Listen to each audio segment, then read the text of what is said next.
So hello everybody, welcome back to Law Hero. My name is Jen and I make videos about the law.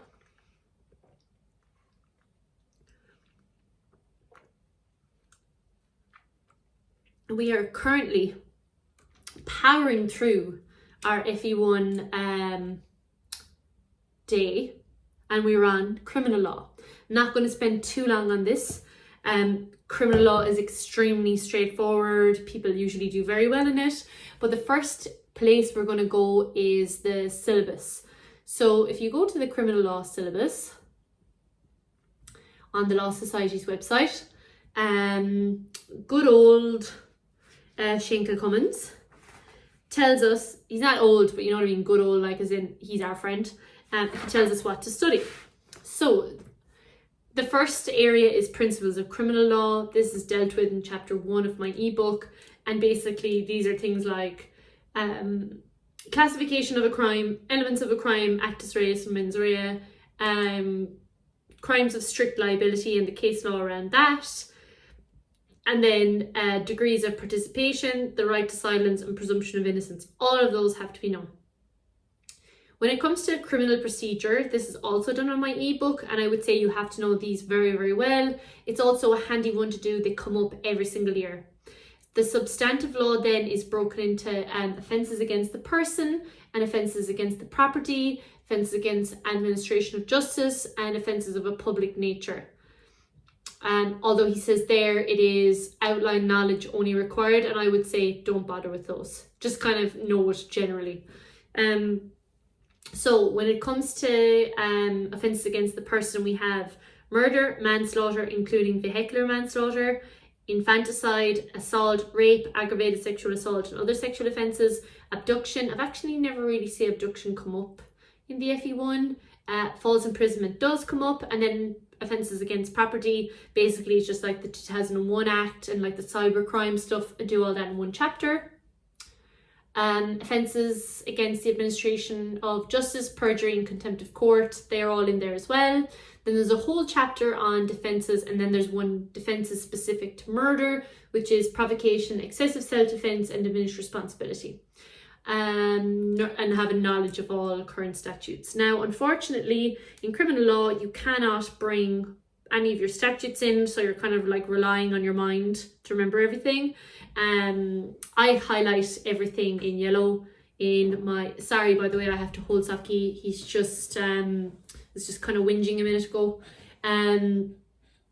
I highlight like all the case law in yellow, so yeah, it's all in my ebook and it's quite intuitive if you want to have a look at that. So the first question was a problem question around a drug dealer owing money, and there was an incident. There is a kind of, they take on after this person and they're going to give him the beating of his life. They crash into his car, they injure this guy in the car. It's like a whole thing, and there is 3 people involved, and you basically have to advise every single one of them on their criminal liability.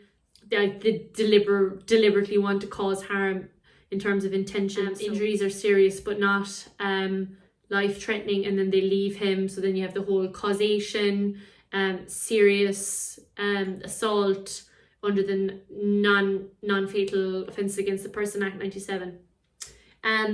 The question 2 then was an essay question. We see CC v Ireland, so we automatically think of the mens rea, and in that, if you remember that case, that was the rape of a minor, and whether they knew, or it's carnal knowledge, sorry, whether they knew of the age of the person. So it is a fundamental concept of our criminal justice system that there be a criminal mind or a mens rea.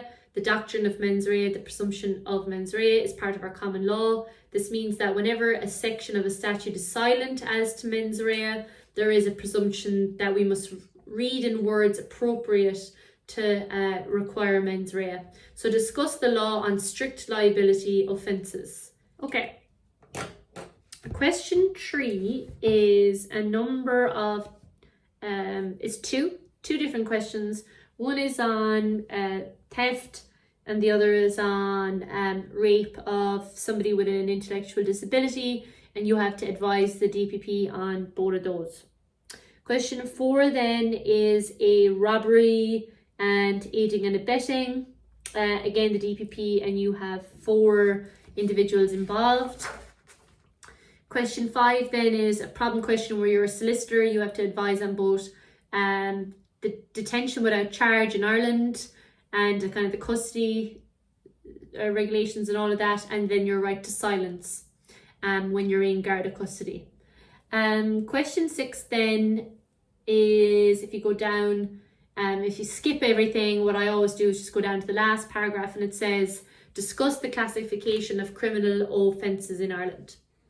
Question 7 then is a problem question, and some of the facts to me seem a little bit like harassment, I would say. There's also kind of defences in there like diagnosis of schizophrenia, and you have to advise that individual on his criminal liability. And then the final question then is somebody who's got a stroke and who is assisted in their suicide. And I suppose the question of that is around manslaughter and all of that, and there's some case law around that. So all in all, I thought it was a actually lovely exam paper. All of it is followed and covered in my ebook. And now we are moving on to the next one, which is equity.